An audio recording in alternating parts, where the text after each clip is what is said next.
Avant de nous asseoir, j'aimerais lire ces textes ici qui nous conduit bien sûr pendant tous ces temps. 1 Samuel chapitre 22. Les versets 1er à 3e, j'ai lu au nom de Jésus. David partit de là et se sauva dans la caverne d'Adullam. Je pouvais même me limiter là-bas, mais je vais quand même continuer. Ses frères et toute la maison de son père la prirent et ils descendirent vers lui.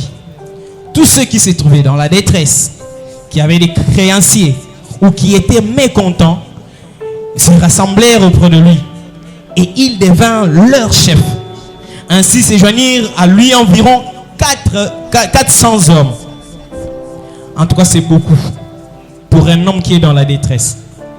De là, David s'en alla à Mitzpé dans le pays de Moab. Il dit au roi de Moab: permets, je te prie, à mon père et à ma mère de se retirer chez vous jusqu'à ce que je sache ce que Dieu fera de moi. Alléluia. Amen. Je vais lire le dernier texte, Psaume chapitre 42, verset 6e. La Bible dit: pourquoi t'as battu mon âme et j'ai mis tu au-dedans de moi? Espère en Dieu, car je le louerai encore. Amen. Car je le louerai encore. Alléluia. Vous pourrez nous asseoir. On va partager pour un moment et je ferai passer notre papa pour la bénédiction qu'il a pour nous ce soir. Amen. Je dis merci à Dieu pour son choix ce soir. Et merci à papa qui n'a pas non plus hésité de dire à Dieu non, pas ces derniers temps, mais il nous a fait confiance. Merci beaucoup papa. Merci au corps pastoral. Pasteur José, ça nous fait du bien quand vous nous approchez. Vous n'avez pas d'idée. Merci aux anciens aussi, aux diacres, particulièrement à mon prof du matin, Papa Ngounz. Je vous dis merci pour votre approche. Merci à spécifiquement mon partenaire ou mes partenaires de destinée, Moses, mon frère Nathan, le prophète. Merci à mon responsable Senghor, aux musiciens et à tous ceux qui, par un bonjour, nous ont toujours soutenus. Chaque fois quand nous avons l'occasion de passer ici, il est toujours important de rappeler qu'il y a des gens qui nous font du bien et il faut être reconnaissant. Particulièrement à celui, souvent on confond le nom de Rollins à Senghor. Je n'ai jamais compris. Mais chaque fois au Babengo Senghor, Rollins, en fait c'est mon coach. Il y a ma casse. Chaque fois, souvent quand je nous exhorte ici, souvent c'est lui qui me dit et la guitare c'est lui qui m'apprend et c'est lui qui me coach aussi. En tout cas, merci beaucoup pour votre présence. Merci à Papa Roli qui n'est pas avec nous, lui qui m'a engendré dans la musique. Aujourd'hui, j'ai voulu qu'on parle, qu'on partage un peu sur ces textes que Papa nous prêche ces derniers moments, sur les hommes destinés à aider les autres. Ceux qui font réussir leur génération, ce sont réellement ceux qui sont faits par l'Éternel à aider les autres. Mais surtout, mon petit sous-terme aujourd'hui, c'est que nous voulons devenir les hommes d'impact par l'adoration. Mon sous-terme, c'est devenir un homme d'impact par l'adoration. Peut-être que vous me direz pourquoi devenir un homme d'impact par l'adoration. Si on parcourt les Écritures, vous verrez que, comme papa venait nous le dire autrefois, et je l'ai répété au début du culte, je ne serai pas dans l'art oratoire, permettez-moi, parce que je ne sais pas vraiment vous regarder. Alors, il s'est fait que papa nous a dit l'adoration, c'est le niveau le plus élevé de la spiritualité. Les niveaux les plus élevés au monde. Que ce soit parmi les esprits, que ce soit parmi les hommes, les niveaux les plus élevés, c'est l'adoration. Et je précise, il y a aussi ceux qui sont plus élevés, qui adorent le diable. Mais ils ne sont pas plus élevés que ceux qui adorent les créateurs incréés. Ça doit être vraiment précis. Il y a Jean qui va à Patmos, qui voient l'agneau de Dieu. Ces gens-là, lorsqu'il sera en face d'un Simon le magicien, il sera différent.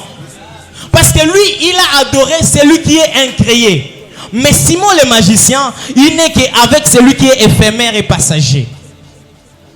Et lorsqu'on est dans l'adoration, notre vie commence à avoir de l'impact pour les autres. Lorsqu'on sait demeurer dans l'adoration devant la présence de Dieu, on sait devenir les hommes d'impact pour les autres. La vie de David était une vie d'adoration. Ainsi, lorsqu'il dit « Je vais dans la grotte, j'entre dans la caverne d'Adullam », il s'est dit « Je vais chercher la face de Dieu ». Et vous remarquerez avec David que chaque fois quand il cherchait Dieu, il se disait toujours « Mon âme bénit l'Éternel ». Il imposait à son âme. Pourquoi son âme? Parce qu'en réalité, c'est là où se cachent les émotions, c'est là où se cache la volonté, les blessures intérieures, se cachent les choses qui ne vont pas. La douleur de l'homme, il est en train de voir. Imaginez avec moi, David vient de chanter pour Saoul. Il joue à la harpe. Et du coup, Saoul est délivré. Il est maintenu dans son royaume en bonne santé. La même personne de Saoul qui est incapable de délivrer Israël pendant 40 jours et 40 nuits. Mais c'est David qui vient sauver son royaume. Il va détruire Goliath, mais aussi les Philistins vont s'enfuir. Mais c'est la même personne qui a fait du bien à Saoul qui est dans la caverne. Pourquoi? Il est en train de fuir cet homme appelé le roi Saoul. Cet homme-là, il a mal au cœur. Il est en train de regretter. Mutuna salé la bolam. Est-ce qu'il boé? Il est dans la caverne, pourquoi? Parce qu'il doit chercher la face de Dieu. Et ce Dieu-là, lui, ne le cherche pas n'importe comment. Il dit, mon âme loue l'Éternel. Il impose un rythme à son âme. Le rythme qu'il impose à son âme, c'est la louange, c'est l'adoration. Parce que nous savons une chose. Lorsque Jésus-Christ est tenté par les Sadducéens, est-ce qu'on peut payer l'impôt à César? C'était pour les tenter. Jésus-Christ dit, apportez-moi un denier. Lorsqu'on apporte à Jésus les deniers, il dit, effigie oyo, donc dessin oyo na denier oyo dans pièce d'argent. Et ça balobi et ça à César. Alors il dit, prenez, donnez à César ce qui est à César et à Dieu ce qui est à Dieu. Pourquoi j'ai évoqué ce texte? Parce qu'en réalité, lorsqu'il dit donner à César ce qui est à César, il prend l'effigie, il montre, il dit tout ce qui appartient qui a l'image de César, ce n'est pas à Dieu, c'est à César. Et toi, tu as été créé à l'image et à la ressemblance de Dieu. Jésus-Christ te dit, toi aussi, donne-toi à Dieu. Donnez à Dieu ce qui est à Dieu et à César ce qui est à César. Du coup, lorsque je suis blessé et que je n'ai pas à donner à César ce qui est à César, je me donne à Dieu parce que j'ai été créé à son image et à sa ressemblance. Je n'ai pas besoin de perdre l'image et la ressemblance de Dieu à cause de Saoul. J'ai besoin de garantir ma personne devant la présence de Dieu par la louange et l'adoration. Je veux rester là-bas dans la présence de Dieu. Je n'ai pas besoin de commencer à penser. Je n'ai pas besoin de commencer à penser à autre chose. Et vous verrez encore une chose de plus. David est en train de laisser ses parents, sa famille, et pas roi à Moab. Il s'est déjà interdit aux Moabites d'entrer en Israël. Mais c'est comme si c'était un camp ennemi. Ils sont maudits. Mais il dit que tu puisses garder ces gens ici. Moi, je vais chercher l'Éternel. Je n'ai pas d'autre choix si je dois chercher l'Éternel. Je n'ai pas d'autre choix. Pourquoi j'ai parlé de l'image et de la ressemblance de Jésus? Parce que c'est à ce moment-là que nous commençons à prendre de l'impact. Je sortais du bureau samedi, mon père m'appelait juste pour m'instruire et puis me donner quelques conseils. Il m'a dit, juste à la fin, il a fini de prier. Je sortais, j'ai ouvert la porte, il dit, chaque fois quand tu vas te lever le matin, dis-toi, j'ai été créé à l'image et à la ressemblance de Dieu. J'ai été créé à l'image et à la ressemblance de Dieu. Alors là, quand je suis sorti, c'est comme si on me parlait. Chaque fois que tu feras quelque chose, fais-le à l'image et à la ressemblance de Dieu. Fais-le comme si c'est Dieu qui le faisait. Quand tu parles, fais comme si c'est Dieu qui parlait. Donc, fais-le comme ça. Quand tu déclares aussi les choses, fais comme si c'est Dieu qui devait le faire. Je suis en train de parler à ceux qui sont en train de vivre dans l'adoration, même dans la grotte, dans leur souffrance, invoque le nom de l'Éternel et il agira. Lorsque tu entres dans la grotte, ne commence pas par te plaindre. Commence à adorer Dieu parce que tu vas garder ton image et ta ressemblance à ce Dieu qui t'a créé. Ainsi, tu auras de l'impact. Lorsque tu as de l'impact, tu seras comme Jephthé qui était entré dans la grotte de Tob. Il est entré dans la grotte de Tob. Il a été formé, façonné à l'image, à la ressemblance de Dieu. Et lorsqu'il avait été chassé, ils sont venus le chercher. Ils ont dit, tu seras notre chef. Toi, tu seras notre chef. Parce qu'il s'est dit, si je ne me cache pas dans la grotte et pas Tob, en tout cas ici, ça ne sera pas bon. Vous remarquerez aussi avec moi que la Bible dit, Jephthé avait fui ses frères. On ne peut pas fuir Bisika ou Mabezate. C'est que l'intention de ses frères, c'était de lui causer du tort. Et il a fui. Lorsqu'il fuit, ses mêmes frères vont revenir et vont lui dire, tu vas rester notre chef. Parce que ceux qui ont de l'impact, qui sont restés dans la grotte, ils commencent à voir l'image et la ressemblance de Dieu. Ils commencent à diriger même les temps et les circonstances. Oh, merci. Il commence à diriger les temps et les circonstances. Je pèse bien mes mots. Pourquoi? Parce que quand tu adores Dieu et que tu es dans l'activité qui est aussi élevée dans la spiritualité, du coup, tu n'es plus dans les temps. Ceux qui sont dirigés par les temps et les circonstances sont liés au temps. Mais ceux qui commencent à diriger les temps sont dans l'éternité. Ils empruntent la valeur de Dieu. Ils empruntent la ressemblance et l'image de Dieu. Ils entrent dans l'éternité. Je disais à mes frères, mon partenaire Nissi et Nathan Fritz, je leur disais, je leur ai dit, le 21e siècle est en train de marcher à une vitesse où le temps ne nous donne pas le temps. Mais lorsque nous voulons travailler avec la vitesse pour calmer ces temps ici, entrons dans l'éternité. Commençons à prendre les choses de l'éternité. Imposons ça au temps. Le temps va nous obéir. Et ça, lorsque tu adores Dieu, tu es dans le niveau aussi élevé. Tu entres dans l'éternité de Dieu. Ça, tu commences à regarder le temps. Tu dis ici, cette circonstance, Makambo il est comme le premier, il faut comme le 5. Namoni awe Makambo retardé moi mouké, na faire progresser en moi.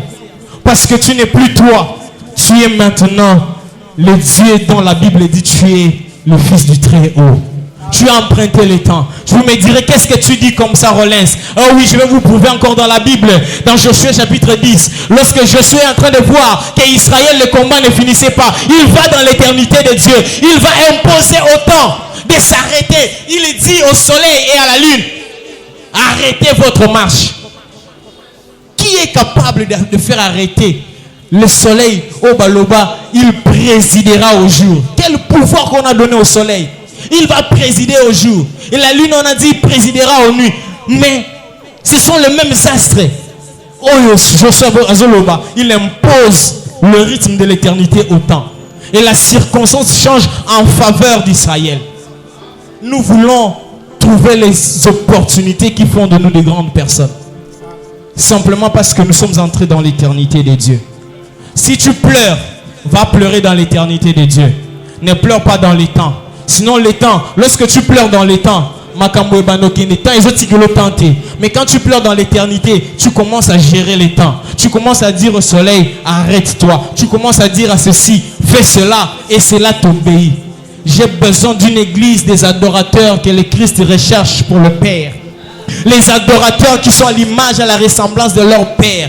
Et qui ne sont plus en train de diriger les choses selon le monde est en train de faire. Oh non, prix économique, il y a Makambo, tout ça. Je ne suis pas un frère Senghor pour la Makambo économie. Mais en tout cas, j'ai besoin que les gens s'inclinent devant la présence de Dieu. Et qu'ils commencent à leur dire, Seigneur, je sais que malgré les souffrances de ce pays, la RDC, je sais que quelque chose va changer pour moi. Et lorsque tu entres dans la grotte, tu es en train de dire à Dieu jusqu'à ce que tu fasses de moi ce que réellement tu avais prévu.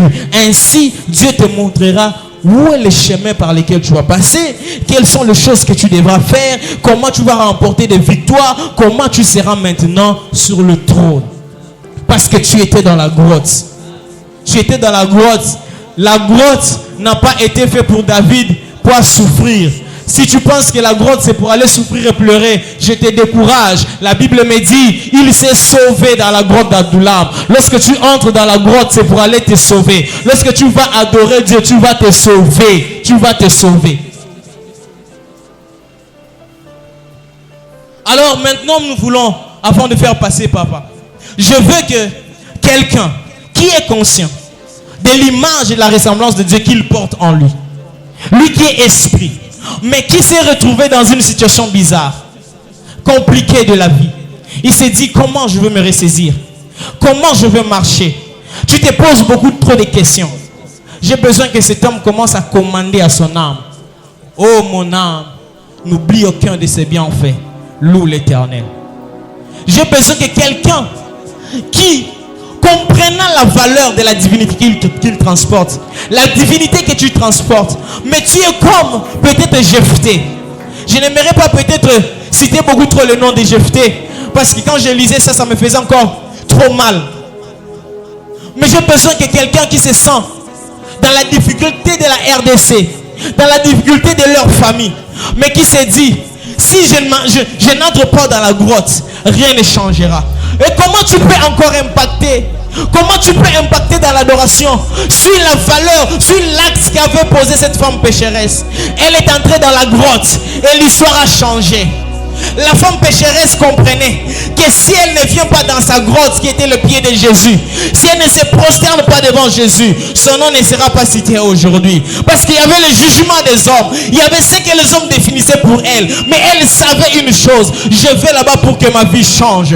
Mais ma vie ne changera pas si je vais demander à Jésus. Je vais pour l'adorer, je vais pour l'adorer, je vais pour l'adorer. Elle avait les larmes avec elle, elle avait les larmes, la mort avec elle. Mais ce qui intéressé à cette femme, c'était d'adorer Jésus. Et Jésus va dire à Simon, il va dire à Simon, j'étais ici, tu n'as pas adoré le roi des rois, mais cette femme m'a adoré, ainsi elle devient femme d'impact. Est-ce qu'il y a une fille ici qui peut devenir femme d'impact demain, qui peut s'incliner devant Jésus et dire, voilà mon parfum devant tes pieds? Est-ce qu'il y a quelqu'un qui peut élever sa voix pour dire, mon âme bénit l'Éternel? Entre dans la grotte s'il te plaît. Entre dans la grotte.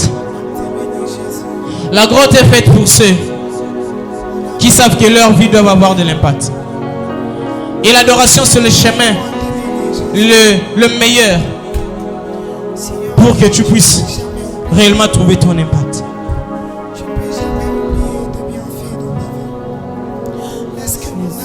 Tu le fais bien, tu le fais bien, tu le fais bien, tu le fais bien.